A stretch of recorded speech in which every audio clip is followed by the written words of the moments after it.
যুবক, যৌবনে মনে হয় ভাসমান তুমি, যৌবনের তরঙ্গে। কিন্তু আমি একটা প্রশ্ন করি আপনাদেরকে, বলেন এক যুবকের যৌবন এক পাল্লায়, সমগ্র জগতের সম্পদ আরেক পাল্লায়, যৌবন দামি না সম্পদ দামি? যৌবন। সব একমত? দেখি কে কে একমত। নামান। তাহলে যুবক তুমি পাবো, তোমাকে আল্লাহ কি দিছে? একজনের যৌবন যদি সমগ্র জগতের সম্পদের চেয়ে বেশি দামি হয়, এক নারীর নারীত্ব যদি সমগ্র জগতের সম্পদের চেয়ে দামি বেশি হয়, এক পুরুষের পুরুষত্ব যদি সমগ্র জগতের সম্পদের চেয়ে দামি হয়, এক ব্যক্তির জীবন যদি সমগ্র সম্পদের জগতের সম্পদের চেয়ে দামি হয়, তাহলে কত বড় জিনিস আল্লাহ আমাদেরকে দিয়েছেন। বাকিগুলো গলাইলাম না। রব্বে কাবার কসম, কোনোদিন ওরা আপনাকে বুকে লাগাবে না। আপনি যতই বিকেনি পোড়া ঘোরেন, যুবক তোমার পায়ে হাতে রাখি, তুমি যতই ওদের স্টাইলে নিজেকে চেঞ্জ করো, কোনোদিন তোমাকে বুকে লাগাবে না। কেননা ওরা তোমার রূপরেখা দেখে না, ওরা দেখছে অনলাইনে, ওরা দেখা নিছে জন্ম নিবন্ধনের সময় যেখানে ধর্ম লেখা, ওইখানে তুমি কি লেখা আসছো? ওইখানে তুমি ইসলাম লেখা আসছো। যেই দিন তুমি স্কুলে ভর্তি হয়েছ, ফরমের ভিতরে তুমি ধর্মের জায়গায় ইসলাম লেখা আসছো। এরকম না? যেদিন তুমি পরীক্ষা দিতে গেছো ম্যাট্রিক, ওই দিন ধর্মের জায়গায় তুমি ইসলাম লেখছো। যেদিন আইডি কার্ড বানাইছো, ওই দিন তুমি ধর্মের জায়গায় ইসলাম লেখছো। যেদিন পাসপোর্ট বানাইছো, ওইখানে ধর্মের জায়গায় তুমি ইসলাম লেখছো। যেখানে চাকরির অ্যাপ্লাই করছো, ওইখানে ধর্মের জায়গায় তুমি ইসলাম লেখছো। ওরা অনলাইনে দেখা নিছে যে তুমি কে, তোমার রূপরেখা দিয়ে ওদেরকে ভুলাইতে পারবে না। যদি বিশ্বাস না হয়, যাও যাও আমার মা বোনদেরকে বলো, যারা ইসলাম আর মুহাম্মদুর রাসূলুল্লাহ সাল্লাল্লাহু আলাইহি ওয়াসাল্লামের উম্মত হওয়া সত্ত্বেও যারা নিজেদেরকে আধুনিক সাজে সাজাইতে চায়, যাক না আধুনিক সাজে সাইজা, যাক না বিকিনি পড়া পাসপোর্টটা নিয়ে আমেরিকান এমবেসিতে, দেখি ভিসা দেয় কি দেয় না, যাক না। আমি তো দুনিয়ার কম এমবেসি দেখি না, 99টা তো দেখছি, নইলে 99 দেশে গেলাম কি করে? রাগ হয় না আমার কথা? হইতে পারে এমবেসিতে ঢুকার সাথে সাথে গার্ড ধরে বাহিরও করে দিতে পারে, বলতে পারে বিকেনি তো পড়ে সি এরিয়ায়, তুই আমাদের এমবেসিতে আসলি কেন? এমবেসি তো বিকেনির জায়গা না, বিকেনি তো পড়ে সি এরিয়ায়। সৈকতে বিকেনি পড়ে, তুই এমবেসিতে কেন আসলি? হইতে পারে কার ধাক্কা দিয়া বাহিরও করে দিতে পারে। আজকে আমরা ইসলামের ইজ্জত রাখি না, উম্মত হওয়ার লাজ রাখি নাই, মুহাম্মদুর রাসূলুল্লাহর ইজ্জত রাখি নাই, খাতামুন নবীর ইজ্জত রাখি নাই। উম্মত জানি না লা ইলাহা ইল্লাল্লাহ মুহাম্মাদুর রাসূলুল্লাহ যেরকম ইমানের অংশ, ইমান এটাকে ইমান বলে, খাতামুন নবীন মানা এরকমই ইমান। 1 ইঞ্চিও কম না বেশি না। লা ইলাহা ইল্লাল্লাহ মুহাম্মাদুর রাসূলুল্লাহ যেরকম ইমান, এটাকে ইমান বলে, ঠিক খাতামুন নবীন এরকম ইমান। আল্লাহ রসুলকে খাতামুন নবীন মানা। এই জন্য আমি শেষ জায়গায় চলে আসছি। আসেন আসেন, শুধু প্রতিবাদী আর চিৎকার দিলেই হবে না, ওই পর্যন্ত আল্লাহ পক্ষে হবে না, নাইলে আল্লাহ রসুল এই হাদিস কোনোদিন বলতেন না। আমি হাদিসের শেষ অংশ বলতেছি, ওলামাদেরকে কিতাবের নাম বলে দিতেছি। মুনাব্বিহাতে ইবনে হাজার, আল্লামা ইবনে হাজার আসকালানী রহমতুল্লাহ আলাইহি লেখছেন, ওটা উঠায় পড়া দেখেন, ওটার ভিতরে এক হাদিস নকল করা আছে। আল্লাহ রসুল বলছে, হুম বারিকুম মিনহুম ওয়া আনা বারিকুম মিনহুম ওয়া হুম বুরাআউ মিন্নি। একদিন আসবে তোমরা আমার ইজ্জত রাখবে না, আমিও তোমাদের ধার থাকব। আজকে মনে হয় ওই সময় আমরা আল্লাহ রসুলের ইজ্জত রাখি নাই, নাইলে আল্লাহ ডাকে 5 বেলা, আল্লাহ ডাকে। আল্লাহ ইসলামের যদি ইজ্জত রাখতো, তাইলে কিছু করতো আর না করতো মুসলমান, কমসে কম তো 5 বেলা মসজিদে আসতো। কয় পার্সেন্ট মুসলমান মসজিদে আসে? জুমার দিন কয় পার্সেন্ট আসে? যুবক, যৌবনে মনে হয় ভাসমান তুমি, যৌবনের তরঙ্গে। কিন্তু আমি একটা প্রশ্ন করি আপনাদেরকে, বলেন এক যুবকের যৌবন এক পাল্লায়, সমগ্র জগতের সম্পদ আরেক পাল্লায়, যৌবন দামি না সম্পদ দামি? হ্যাঁ, কি দামি? যৌবন। সব একমত? দেখি কে কে একমত। নামান, তাহলে যুবক তুমি পাবো, তোমাকে আল্লাহ কি দিছে? একজনের যৌবন যদি সমগ্র জগতের সম্পদের চেয়ে বেশি দামি হয়, এক নারীর নারীত্ব যদি সমগ্র জগতের সম্পদের চেয়ে দামি বেশি হয়, এক পুরুষের পুরুষত্ব যদি সমগ্র জগতের সম্পদের চেয়ে দামি হয়, এক ব্যক্তির জীবন যদি সমগ্র জগতের সম্পদের চেয়ে দামি হয়, তাহলে কত বড় জিনিস আল্লাহ আমাদেরকে দিয়েছেন। বাকিগুলা গলাইলাম না। আজকে দুপুরেই আমি বলতেছিলাম বয়ানে একটা কথা, বাবানের জন্য বলতেছি। আচ্ছা, আমরা অক্সিজেন নেই, ঠিক না? পিওর, ঠিক না? যখন ছাড়ি বিষাক্ত, ঠিক না? ওই বিষাক্তটা কোথায় ছিল? কোথায় ছিল? আমাদের ভিতরে ছিল, ঠিক না? তাহলে অক্সিজেনটা শুধু অক্সিজেন ছিল না, এটা পঞ্চ ছিল। যেমন পানির ভিতরে পঞ্চ রাখলে, স্পঞ্জ রাখলে সে পানিকে চুষা নিয়ে নেয়, বোঝা গেল অক্সিজেনটা ভিতরে যায়া দূষিতটাকে চুষা নিয়ে নিছে, নিজের ভিতরে নিয়া বাহির হয়ে চলে আসছে। ডেলি 14 বার 80,000 বার আল্লাহ ওয়াশ করেন আমাদের ভিতরের এই দূষিত কার্বন ডাই অক্সাইডকে। আল্লাহ প্রতিদিন 80,000 বার ওয়াশ করেন। কত? কারণ আমরা 1,60,000 বার শ্বাস প্রশ্বাস নেই, তাইলে 2 দিয়া ভাগ করলে 80 80 160। আমি এখন ডাক্তারদেরকে জিজ্ঞাসা করি, যদি এটা আল্লাহ বাহির না করতেন আর এই দূষিতটা আমার ভিতরে থেকে যেত, আপনি কয়দিন বাঁচতেন বলেন? ও বলো যুবক, নেটে সার্চ দিয়া বলো না। একটু এইখানে বসে তোমাদের মোবাইলে নেট আছে, WHO কে একটু সার্চ দাও, এখনই জিজ্ঞাসা করো। আমার আওয়াজ যত দূর যায় আমি জানি, এখানে বড় শিক্ষিকা মহিলাও আছে। একটু নিজেকে প্রশ্ন করেন যে এই দূষিতটা যদি আল্লাহ বাহির না করত, ডেলি 80,000 বার যদি ওয়াশ না করত, তাইলে আমি এই দূষিত কার্বন ডাই অক্সাইড নিয়ে আমি কতক্ষণ বেঁচে থাকব বলেন? যে আল্লাহ 80,000 বার ওয়াশ করে, ওই আল্লাহ ডাকে ডেলি 5 বার। শুধু আল্লাহ যদি ডাকতো আমার মনকে তো বুঝাইতে পারতাম, শুধু আল্লাহ তো ডাকে না। আজকে মানুষ, পদস্থ মানুষ দেখতে দেরি। হায় হায়, আমরা তো জানি, কিন্তু বলবো না, এই মজলিসে বলা শোভা পাবে না। কোনোদিন বলতেও মনে হয় পারবো কিনা জানি না। হ্যাঁ, একদিন বলবো ইনশাআল্লাহ। পদস্থ মানুষ পদস্থ হইতে দেরি, ধরা ছোঁয়ার বাইরে যাইতে দেরি করে না, নিজের প্রভাব দেখাইতে দেরি করে না, ঠিক না? হ্যাঁ, আর আমরাও পদস্থ মানুষের সান্নিধ্যে পাইতে আমরাও দ্বিধাবোধ করি না, ঠিক না? সেলফি নিতে দেরি, ফেসবুকে ছাড়তে দেরি করে না। শুধু আল্লাহ তো ডাকে না, 99 পদের মালিক আল্লাহ ডাকে।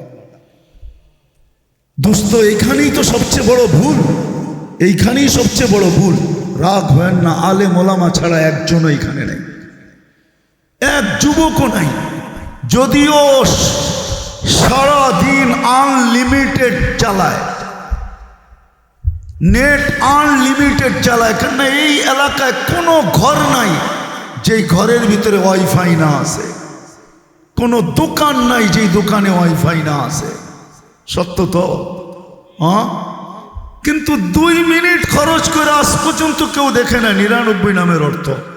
আমার মনে হয় একজনও দেখে না, অথচ উচিত ছিল ডেলি দেখা, না হয় সপ্তাহে দেখা। না হয় মাসে দেখা, না হয় জীবনে এক দুইবার দেখা, তাইলে বিবেকের পর্দা খুলতো যে আমার মালিক কে, আমার আল্লাহ কে, কে আমাকে ডাকে। শুধু আল্লাহ তো ডাকে না, রহমানও ডাকে, রহিমও ডাকে, মালিকও ডাকে, কুদ্দুসও ডাকে, সালামও ডাকে, মুমিনও ডাকে, মুহাইমিনও ডাকে, আজিজও ডাকে, জব্বারও ডাকে, মুতাকাব্বিরুল খালিকুল বারিউল মুসাব্বিরুল গফফারুল কহারুল ওয়াহাবুর রাসাকুল ফাত্তাহুল আলিমুল কাবিদুল বাসিতুল খাফিদুর রাফিউল মুইজ্জুল মুদিল্লুস সামিউল বাসীরুল হাকামুল আদলুল লতীফুল কবীরুল হালিমুল আযীমুল গফুরুশ শাকুরুল আলিকুল কবীরুল হাফিজুল মুকিতুল হাসিবুল জলিলুল করিমুর রকিবুল মুজিবুল ওয়াসি আল হাকিমুল ওয়াদুদুল মাজিদুল বাঈসুশ শাহীদুল হকুল ওয়াকিলুল কবিয়ুল মতিনুল ওয়ালিয়ুল হামিদুল মুসি আল মুবদি আল মুঈদ আল মুহয়ি আল মুমীত আল হাইয়্যু আল কাইয়্যুম আল ওয়াজিদ আল মাজিদ আল ওয়াহিদ আল আহাদ আস সামাদ আল কাদির আল মুক্তাদির আল মুকদ্দম আল মুআক্খার আল আউয়াল ওয়াল আখির আল যাহির ওয়াল বাতিন আল ওয়ালি আল মুতাওয়ালি আল বাররু আত তাওয়াব আল মুনতাকিম আল আফু আর রাউফ মালিক আল মুলক যাল জালালি ওয়াল ইকরাম আল মুকসিত ওয়াল জামি ওয়াল গানি ওয়াল মুগনি আল মানি আত দার আল নাফি আল নূর আল হাদি আল বদি ওয়াল বাকি আল ওয়ারিস ওয়াল রশিদ আস সাবুর জল্লে জালালু 99 পদের মালিক আল্লাহ ডাকে আল্লাহ। তারপরও তো আসে 24 ঘন্টা ভক্ত করে আল্লাহ। হায় হায়, জমিন কেন বলবে না? জমিন তো প্রতিদিন বলে আলা কুল্লা ইয়াউমিন ওয়াল আরদু তাস্তাআযিনু রাব্বা। জমিন প্রতিদিন বলে আল্লাহ অনুমতি দেন না আন আবতালিয়া ইবনা আদম ফি বাতনি, আমি মানুষকে পেটে নিয়ে আনি। কেন নিবে? হাদিস বড় লম্বা, মোকালামা বড় লম্বা, সবকিছু তো আপনারই বুক করে আর নাফরমানি তো আপনারই করে। আমি কতদিন সহ্য করব? আল্লাহ অনুমতি দেন না। বিদায় আজকে আসেন। আমরা নির্যাতিত হওয়ার কারণ দুটাই, আমরা ইসলামের ইজ্জত রাখি নাই, যদিও আল্লাহ সৎ ইচ্ছায় মুসলমানের ঘরে পাঠাইছে। আমরা নবীজির ইজ্জত রাখি নাই, আল্লাহ রসুলের ইজ্জত রাখি নাই, যদিও কানতে কানতে দুনিয়ার থেকে চলে গেছেন। আমি দুই একটা দেখাই শেষ করতেছি। 23 বছরের জীবনে কোনোদিন চোখে পানি থামে নাই।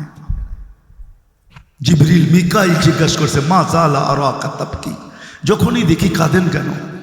বলছে উম্মতের জন্য আমার কান্না, আমি উম্মতের জন্য চোখের পানি ঝরাইতেছি, আমার উম্মত যেন জান্নাত হারায় না ফেলে, জাহান্নামে চলে না যায়। যখন দুনিয়ার থেকে যাইতেছেন যেই মুহূর্তে, তখনও চোখে পানি ছিল। জিবরিল জিজ্ঞাসা করছে এখন কেন কাঁদেন? ওয়ান্তা ইলা রফিকিল আলা, এখন তো আল্লাহর সান্নিধ্যে যাবেন, আল্লাহ অপেক্ষমান, আল্লাহু ইয়ান্তাযিরুকা, আল্লাহ আপনার অপেক্ষায় অপেক্ষমান। উর্দে জগতে খুশি চলতেছে, হাবিব ইয়াসিলুল হাবিব, বন্ধু বন্ধুর কাছে চলে আসবে চিরদিনের জন্য। কাঁদেন কেন? বলছে ফামান লিবাদিলি উম্মতি, আমার পরে আমার উম্মতকে কে দেখা রাখবে? কবর থেকে যখন উঠবেন, উঠেই জিজ্ঞাসা করবেন আইনা উম্মতি, আমার উম্মত কোথায়? জিবরিল বলবে মা শাক্কাল আরদা ইল্লা আনতা, আপনি ব্যতীত জমিনের উপরে কেউ উঠে নাই, উম্মত উঠেই নাই। উঠবে, পাবেন উম্মত, উঠেই জিজ্ঞাসা করবে। আজকে আমার জাতি আর আমার সমাজ ইউনিয়ন পরিষদের একটা চেয়ার পাওয়ার জন্য মরতে রাজি, মারতে রাজি, নববধূকে বিধবা করতে রাজি, ছোট ছোট বাচ্চাকে এতিম করতে রাজি, মা বাবার কুল খালি করতে রাজি। কিন্তু কিয়ামতের দিন আমাদের নবীজিকে আল্লাহ মাকামে মাহমুদ দিবেন, কিন্তু বসবেন না। আল্লাহ বলবে কেন বসবেন না? বলবে যে 3 জায়গায় দৌড়াইতে থাকবে তার বসার সুযোগ কোথায়? বলছে 3 জায়গায়? বলছে আমি উম্মতকে বলে আসছি নিজের হাতে হাউজে কাউসারের পানি পান করাবো। আমি তো হাউজে কাউসারে ছুটবো, ওইখান থেকে মিজানের কাছে যাব। পাল্লা যদি সামনে না ঝোঁকে তো আপনি আমাকে প্রতিশ্রুতি দিচ্ছেন সালতু তা সাফি তু সাফা, আমি চাইলে আপনি দিবেন, সুপারিশ করলে মঞ্জুর করবেন। আমি ওইখানে থেকেই সুপারিশ করতে থাকবো, ওইখানে থাকে হাত উঠে চাইতে থাকবো। যদি পাল্লা সামনে না ঝোঁকে, তৃতীয় আমি মিজানে পুলসেরাতে ছুটে যাব। উম্মত পার না হইতে পারলে ইমাম কর্তবী লেখছেন আমি দুরুদের কাঠি দিয়া পার করায় দিব। আমি 3 জায়গায় ছুটতে থাকবো, যে 3 জায়গায় ছুটবে ও বসবে, তো বসবে কি করে? আমি বসবো না। আজকে ওই নবীর ইজ্জত রাখি না আমরা, শুধু শিখছি চিৎকার দিতে, প্রতিবাদী হইতে। একটু প্রথমেই কিন্তু আমি আপনাদের থেকে প্রমাণ নিছি। আসেন আজকে তওবা করেন, এই খতমে নবুয়তের মাহফিল থেকে, সম্মেলন থেকে তওবা করেন যে আল্লাহ, কেননা কোরআনও বলে তওবা করা, লাআল্লাহুম ইয়ারজিউন লিউযীকাহুম বা'দাল্লাযী আমিলু লাআল্লাহুম ইয়ারজিউন। একটা কাহিনী মনে উঠলো, এই জন্য বলতেছি, নাইলে বলার উচিত ইতিহাসের পাতা থেকে। চেঙ্গিস খান যেদিন বাগদাদ দখল করে, চেঙ্গিস খান যেদিন বাগদাদ দখল করে, তো বাগদাদের চৌরাস্তায় ওই দিন তিনটা বড় বড় মোনাজারা হইতেছিল, তিনটা বড় বড়, ইতিহাসের পাতা খুঁজা দেখেন। একটা বলতেছি, বাকি দুটা বলবো না। চৌরাস্তায় আপোষে মুসলমানদের তর্ক বিতর্ক চলতেছিল, মেসওয়াক কতটুক হওয়া দরকার, 1 বিঘা না এর চেয়ে কম। একদিনে 5 লক্ষ মুসলমান হত্যা করছে চেঙ্গিস খান বাগদাদে। দজলার পানিকে লাল বানায় দিছে। ওই সময় এলেমের রাজধানী ছিল বাগদাদ। ইতিহাসের পাতা উঠান, তারপরে দেখেন বাগদাদের পানি, দজলার পানি, কিতাবের পৃষ্ঠা দিয়া এতটুকু পানি জমা গেছিল যে কোনো কোনো জায়গা দিয়ে হাইটা পার হওয়া যেত। সর্বপ্রথম বক্তৃতা দিছে জামে মসজিদে বাগদাদের চেঙ্গিস খান, আর তার বক্তৃতার প্রথম বিষয় ছিল এটা, যে মুসলমান, তোমরা যে আল্লাহকে মানো, আমি ওই আল্লাহর আযাব হয়ে আসছি তোমাদের জন্য। ওই আল্লাহর আযাব হয়ে আমি আসছি তোমাদের জন্য। উঠান ইতিহাস পড়েন, চেঙ্গিস খানের জীবন। ইতিহাস তো পড়বেন না। আজকে তওবার দরকার আমাদের। কোরআনও বলে লিউযীকাহুম বা'দাল্লাযী আমিলু লাআল্লাহুম ইয়ারজিউন, আমার দিকে আসো। হাদিসও বলে, যদিও হাদিস বলে আহলু মাসিয়াতি লা আকনুতুহুম মির রাহমাতি, হাদিসে কুদসি আল্লাহ চিৎকার দিয়া বলতেছে, উম্মতে মুহাম্মাদি, আমি তোদেরকে আমার রহমত থেকে বঞ্চিত করব না। অন্য উম্মতকে কইরা দিছি, কিন্তু তোদেরকে করব না। কেননা বন্ধুর সাথে ইয়ারি, তোদের সাথে দোস্তি, এই জন্য আমি বঞ্চিত করব না। ফা ইন তাবু ফা আনা হাবিবুহুম, আমার দিকে যদি ফিরে আসিস তাহলে আমি বন্ধু রূপে পাবি। ওয়া ইন লাম ইয়াতুবু, তোদের যদি আকলের পর্দা না করলো, ওয়া ইন লাম ইয়াতুবু ফা আনা তাবিবুহুম, আমি অপারেশন চালাবো। আসেন আজকে তওবা করি, ইসলামের ইজ্জত রাখি। আজকে আমরা ইসলামের ইজ্জত রাখি, ইসলামের ইজ্জত রাখি না। আমি চিনি বহুত লোক, আমি চিনি, আমাকে চিনেই তো হবে না। আমি ফ্রান্সে 2 বার গেছি। ফ্রান্সের এক নব মুসলিম আছে বেলাল, আপনারা তাবলিগ আলাদেরকে জিজ্ঞাসা করলে পাবেন, কাকরাইলে যেয়ে জিজ্ঞাসা করলে পাবেন, বড় পুরান সাথী। ওর স্ত্রী 8 বছর পরে মুসলমান হয়েছে। ও সৌর বিদ্যুতের ইঞ্জিনিয়ার, বহুত বড় ইঞ্জিনিয়ার ফ্রান্সের। তো স্ত্রীকে নিয়ে মুসলমান হওয়ার পরে বাংলাদেশে আসছিল। তো স্ত্রী, ও সফর করে যাওয়ার পরে আমার দ্বিতীয় সফর ছিল ফ্রান্সে। তো আমাকে বলতেছে, মুফতি সাহেব, স্ত্রীকে নিয়ে তো তোমাদের দেশে গেছিলাম, ভালো আরবি বলতে পারে, ফ্রান্সিসি তো পারে। তো বলছে, আমার স্ত্রী কি বলছে জানো? আমি বলছি, জানি তো না, বলো কি বলছে। তোমাদের দেশে নিয়ে গেছিলাম আমি। তা আমার স্ত্রী আইসা বলতেছে, বেলাল, যেই জীবনকে থুতু মাইরা আমরা ইসলামে আসলাম, তুমি আমাকে কোথায় নিয়ে গেলা? বাংলাদেশে তো যা দেখতেছি, বাংলাদেশের মহিলারা যেই জীবনকে আমরা থুতু দিয়া ইসলামে আসলাম, ওই জীবনকে তারা জিহ্বা দিয়া চাটতেছে। আমি আপনাদের বিবেকের পর্দা খুলতে পারি না। আজকে আসেন আমরা তওবা করি, ইসলামকে আঁকড়ায় ধরি। আল্লাহর আজকের দিন বদরের দিন বানাইতে দেরি হবে না। আল্লাহ পারে ইচ্ছা করলে। আবাবিলের এখনো পাঞ্জা আছে, ওই পাথর এখনো জমিনে রাখা আছে, যেটা হাতির উপরে মারতে দেরি, পাউডার হইতে দেরি হয় নাই।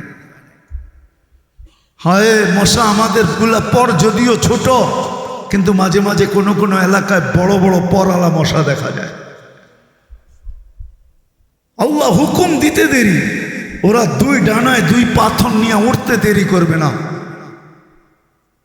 রব্বে কাবার কসম, কোনো স্যাটেলাইট ওদেরকে ধরতে পারবে না, আর কোনো রাডারের আওতায় ওরা আসবে না। দুনিয়ার কোনো টেকনোলজি ওদেরকে ধরার মতো ক্ষমতা রাখে না। রাখে?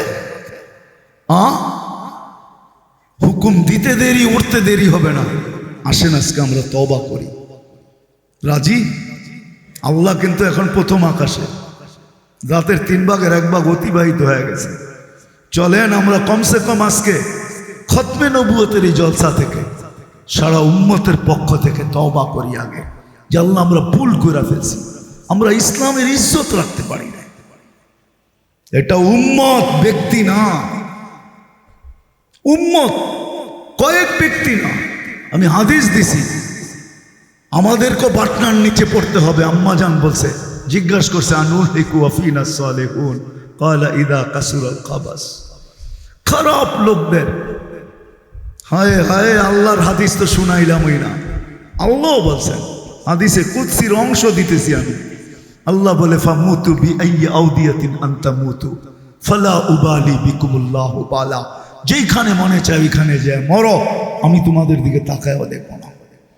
আমি ফিলিস্তিনের বিরুদ্ধে না, আগেই বলছি আমি পক্ষে, কিন্তু আমাদের যা করণীয় ছিল তা আমরা করতেছি না।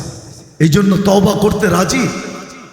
হ্যাঁ, কে কে রাজি? তাহলে হাত উঠায় বলেন যে উম্মতের পক্ষ থেকে তওবা করলাম, আল্লাহ কবুল করেন।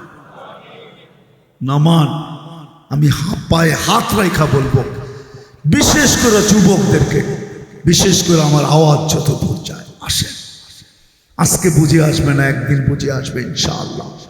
আজকে বুঝে আসবে না, যেই দিন আল্লাহ দুজকে ঘোষণা দিবে যে যারা সর্বফরমে ধর্ম আসলেই বিনা দ্বিধায় ইসলাম লিখত, যদিও জীবনটা ইসলামের মতো ছিল না, ওদেরকেও দুজক থেকে বাহির করো।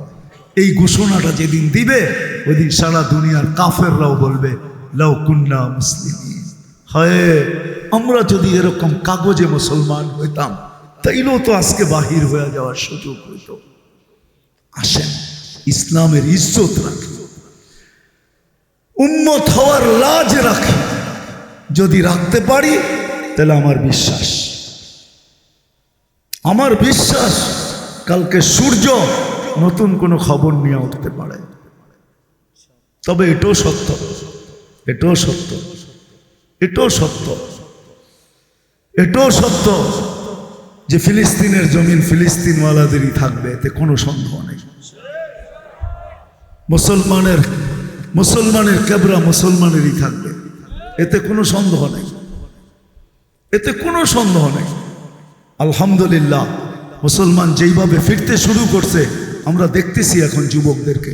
আলহামদুলিল্লাহ, রাস্তায় দেখি, ঘাটে দেখি, সব জায়গায় দেখা হয়। যেই আলোড়ন দেখতেছি মনে হয় ওই দিন দূরে না, ওই দিন বেশি দূরে না। আর এটাও তো সত্য, ইন্না হাদা আলাল্লাহি লাইসা বিআজিজ। আর আল্লাহর জন্য এটা কোনো কঠিন না, আল্লাহর জন্য এটা কোনো কঠিন না। হতে পারে আমরাই চোখে দেখব যে একদিন কলেমার চানটা উড়ার মতো উঠছে। এই জন্য আমরা আজকের থেকে অঙ্গীকার করি যে ইসলামের লাজ রাখবেন, আল্লাহ রসুলের আদর্শ শিখবেন। সবচেয়ে বড় আদর্শ, পায়ে হাত রেখা বলি আজকের থেকে নামাজ ছাড়ব না। পাক্কা ওয়াদা। যুবকদেরকে বলবো, একটা সুন্নত হইলেও তুমি আল্লাহ রসুলের নিজের সঙ্গী বানাও। একটা সুন্নত সঙ্গী বানাও আল্লাহ রসুলের। আল্লাহ আমাদের সবাইকে যা বললাম ভুল ত্রুটি হলে মাফ করেন, আর যা আমল করার সবাইকে আমল করার তৌফিক দান করেন। ওমা আলাইনা ইল্লাল বালাগ।